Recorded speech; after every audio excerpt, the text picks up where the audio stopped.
At least 30 people are under the rubble of a destroyed five-story building. Russian occupiers shelled Chasiv Yar in the Donetsk region with Uragan rocket launchers early in the morning. Information on casualties is yet unavailable, the military administration reported. The enemy is purposely hitting residential areas because it is impossible to advance in the Donetsk region. 3 people were killed there only in the past day. Another 23 were wounded. Ukrainian defenders are holding the defense in the Luhansk region. The Russian occupiers are unable to seize the remaining part of the Ukrainian-controlled territories. Our defenders are inflicting quite a powerful defeat on the enemy, both in the Ukrainian-controlled part of the Luhansk region and in the rear.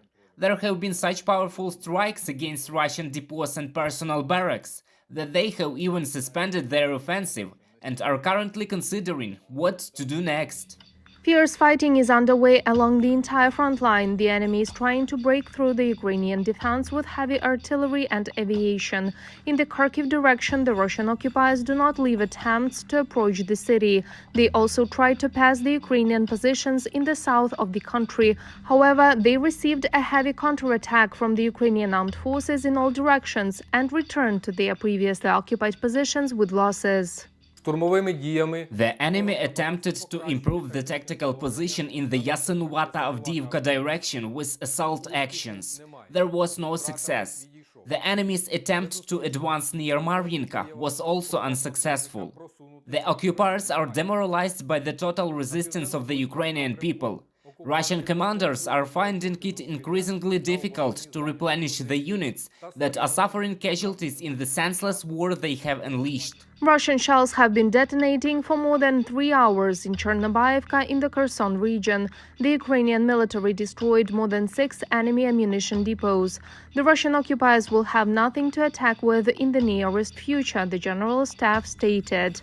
The Ukrainian military is also preparing for a possible enemy offensive from Belarus. Mining operations in dangerous areas are currently underway. The situation is fully controlled by military units of the Armed Forces of Ukraine, units of the State Bodyguard Service of Ukraine, and units of other military formations and law enforcement agencies.